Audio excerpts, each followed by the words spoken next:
Welcome back to Community Conflict. I am very happy today to have another one of our alumni, but also our newest faculty join me today. Thank you for being here with me. You know, I am going to ask you, if you don't mind, to just briefly introduce yourself, a little of your interest in NCRP, what brought you to our community. Thank you very much, Dr. Arab.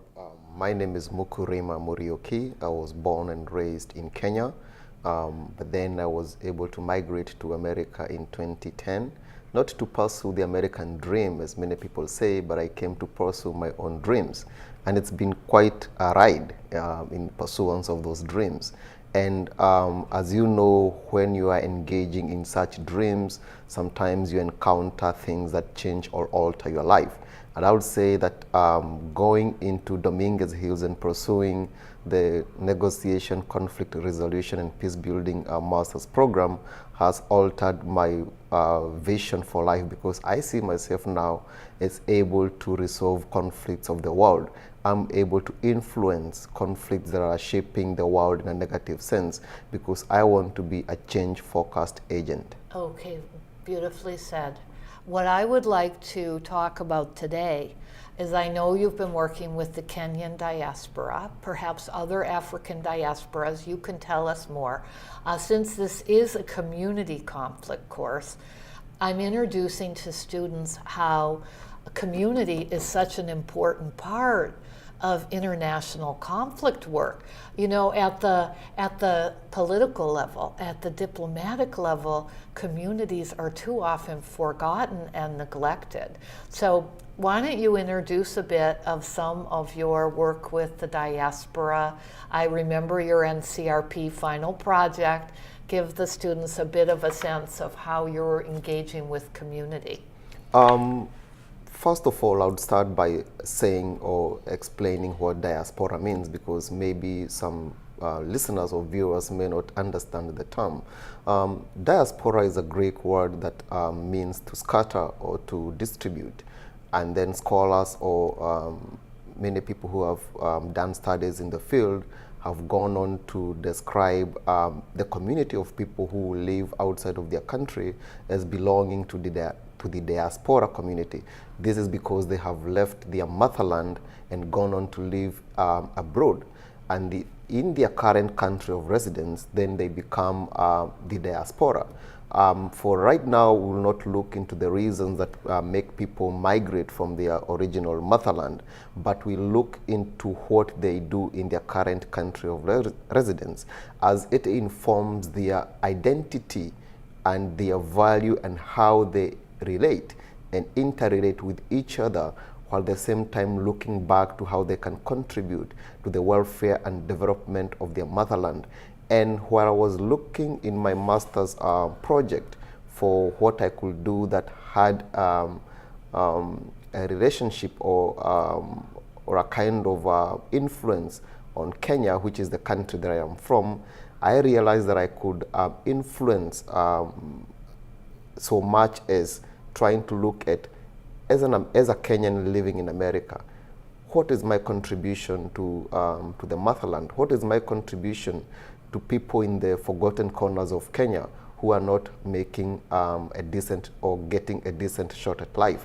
If you don't mind my interrupting, actually, the diasporas around the world, and this applies to anyone who is born in a country and has left. My sister is part of the American diaspora in Ireland right now. I mean, there are many versions of this. If you start to study the influence of diaspora communities, they are often some of the best educated, the most affluent members of this community. And so politically they can have, and financially, they can have enormous influence on what happens back in their home country. In fact, they can keep a conflict going forever, like you see with the Middle East, or they can help a community move forward.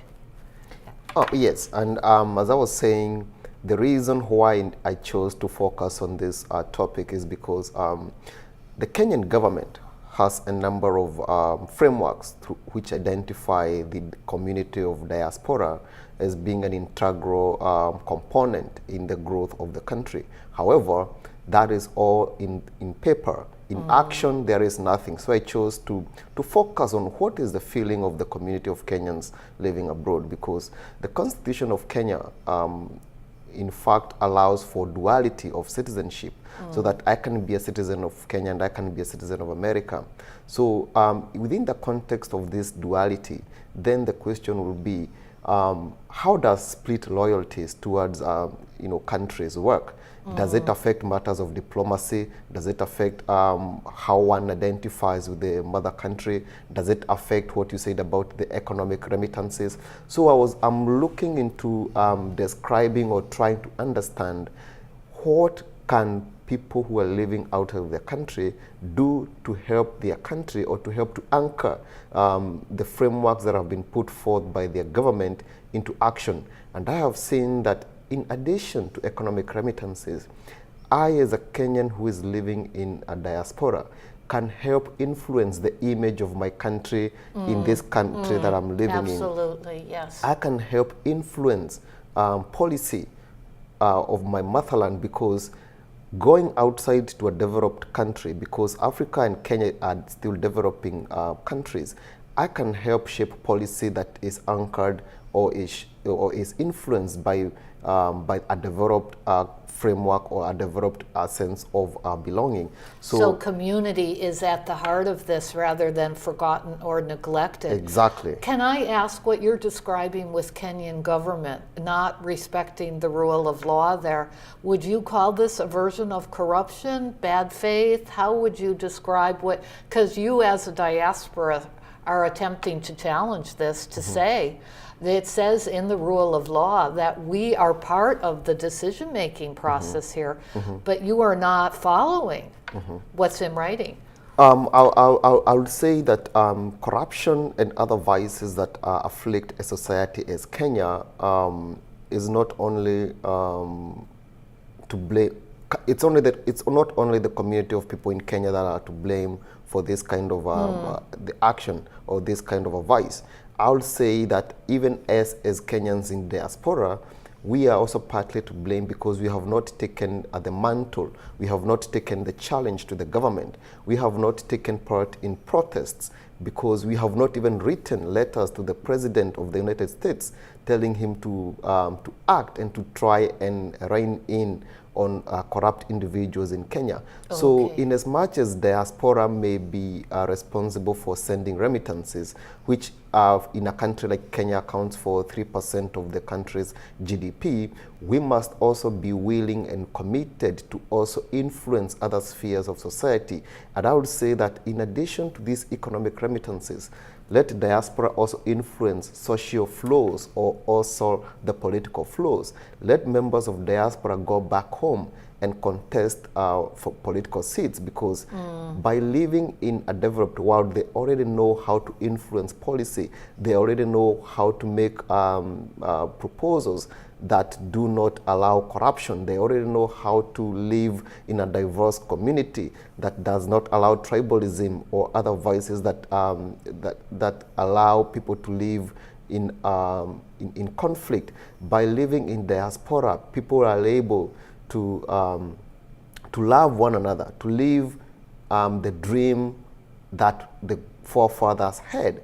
In a country like Kenya, many people still do not have those dreams. They do not think that they will realize the dreams of their forefathers. But the community of Kenyans who are in the diaspora can go back and help reshape those dreams by implementing policies, by implementing suggestions that can help reshape the destiny. Well, and acting as the critical community leaders. Yes, yes. I just had a student in one of my classes. He might be here with us now. I think he is. And so if he's listening, I will recognize him to you.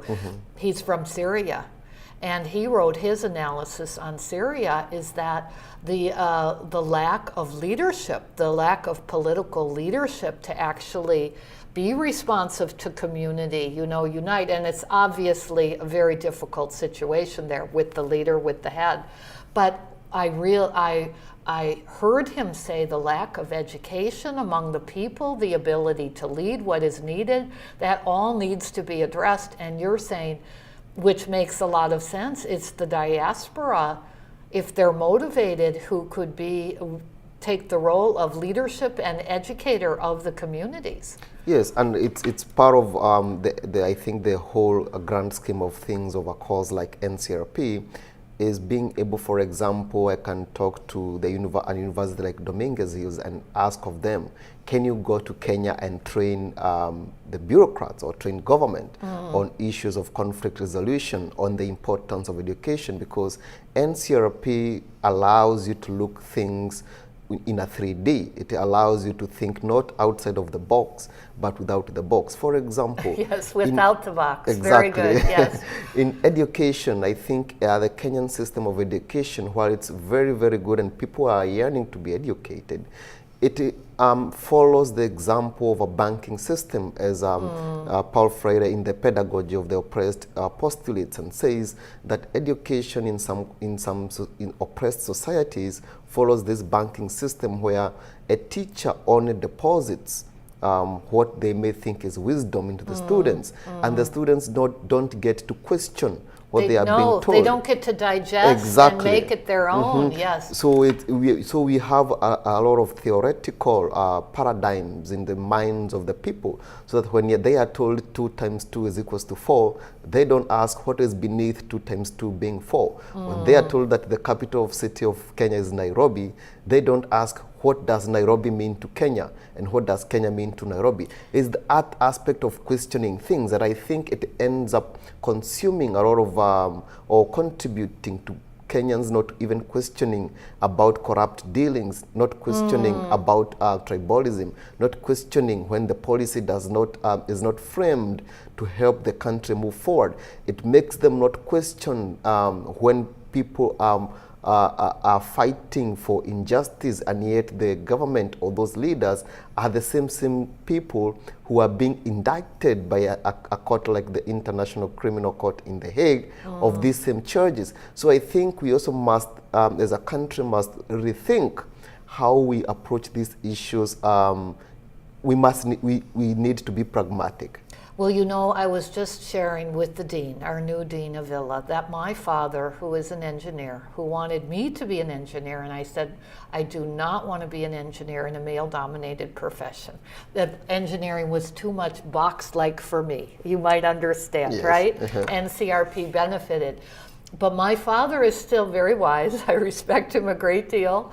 And he said the whole purpose of education is to teach students how to think, which means how to question, how to create their own realities, rather than conform, follow the leader, stay passive. Right? Yes. Yes. So, and I think that is my goal with the diaspora. I want this to be a platform that educates Kenyans on how to question things. Let's face it, it does not mean that the community of Kenyans in Kenya do not know about what is wrong and what is right. All that we need to do is to re-emphasize onto them to follow the right trajectory. Kenyans have some of the most smart people in the world. If you remember the Nobel laureate, I think, yes, of a few years ago, the environmentalist Wangari Maathai. I can name but a few, but I don't think right now I can, because the list is too long.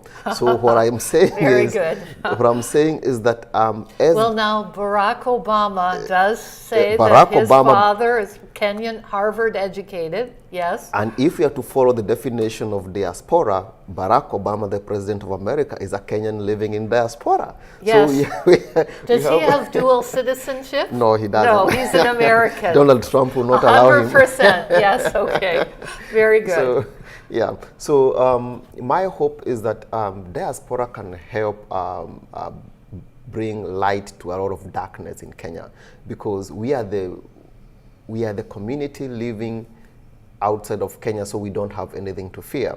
We are able to bring to the fore things that Kenyans are afraid of saying.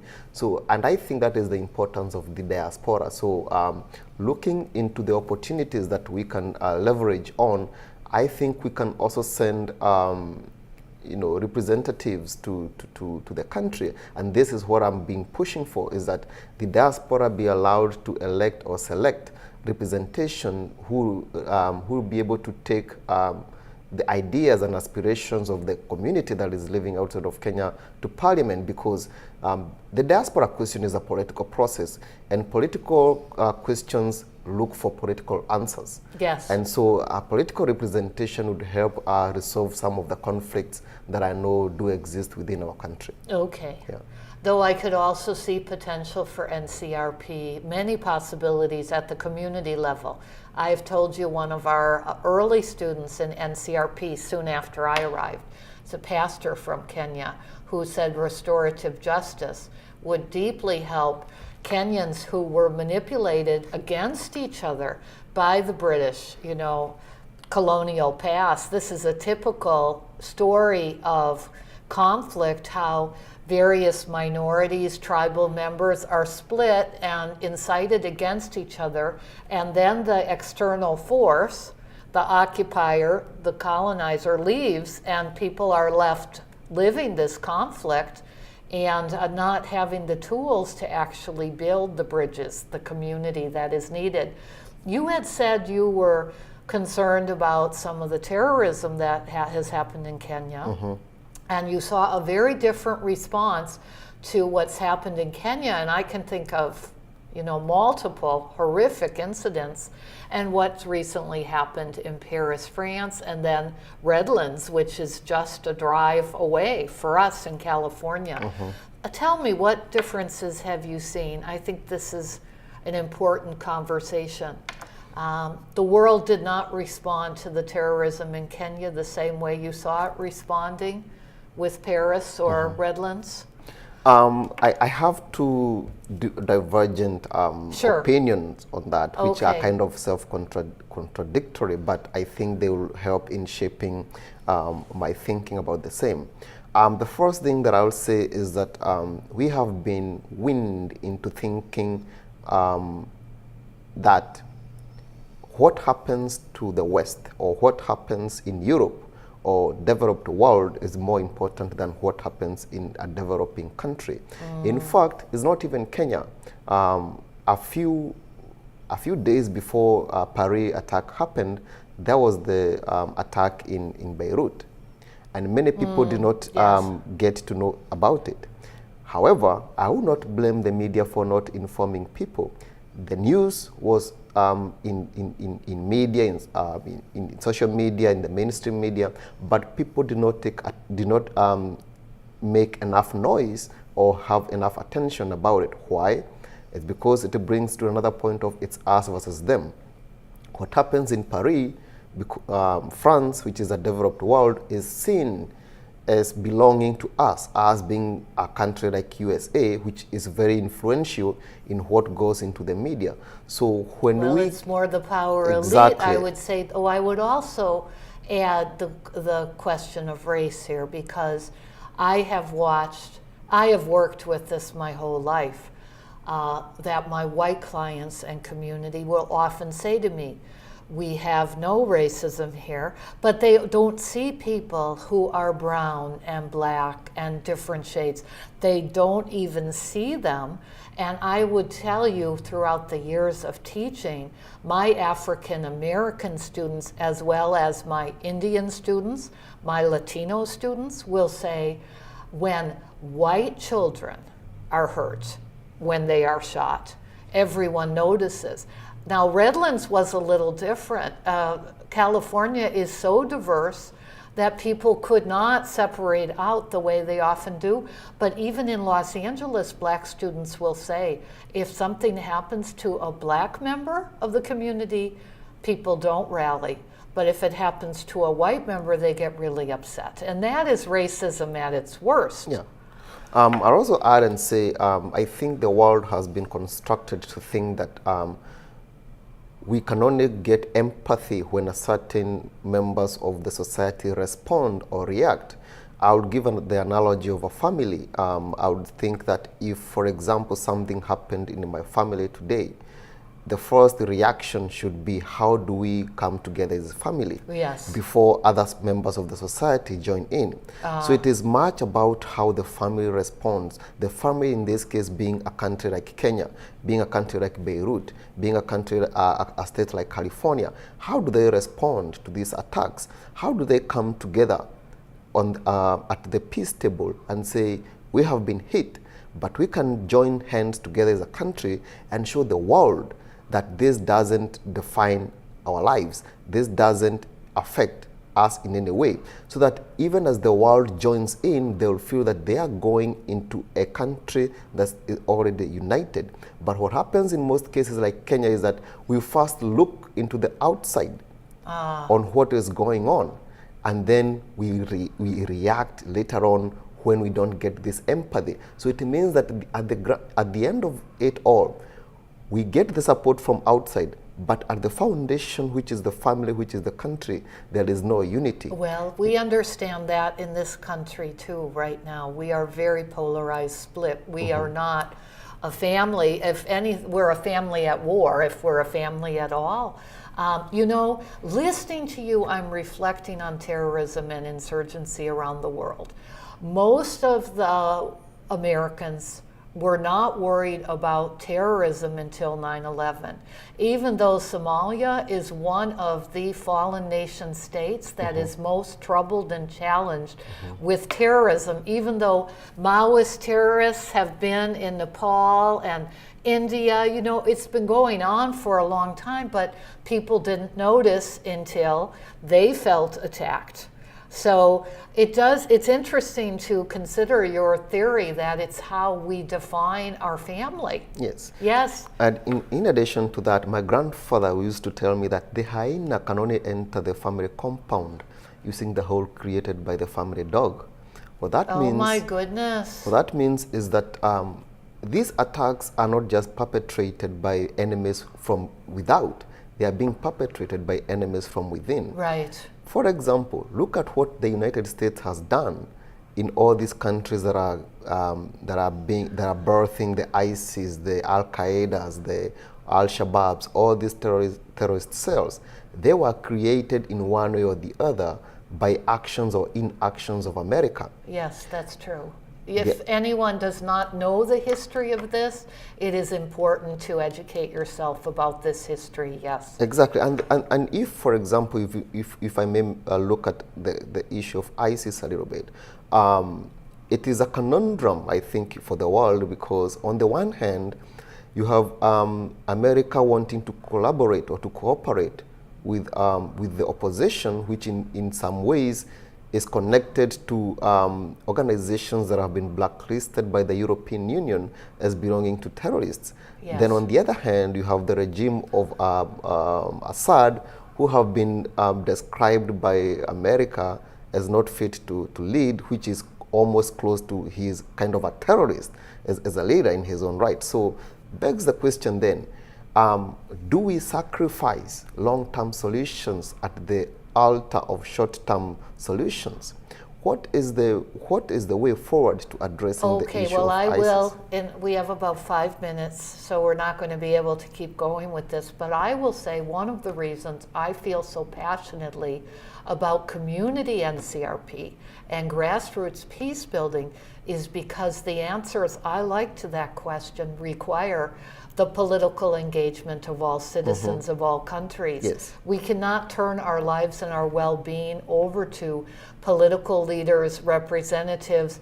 In my country, the time has long passed that I can trust them to not be corrupt, that I can trust them to put the community interests first rather than their own. Sad but true. In my childhood, I knew politicians who were different, who really took their public service as a trust.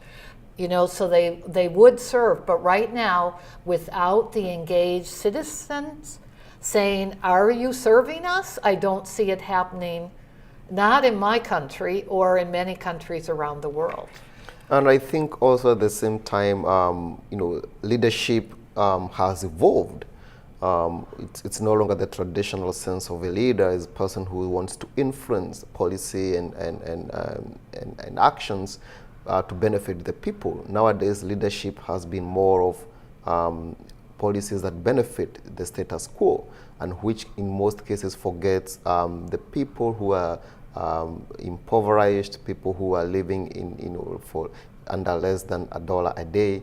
So I think, and all this add up at the end of the day to contribute to some of the community conflicts that we are seeing in the world. Well, it has been so corrupted by moneyed interests, and we could talk, whatever group, that we see politicians and representatives putting their own self-interest and profit before anything else. And if keeping the status quo is the way they are going to keep their profit, their affluence, it's a sad time we live in.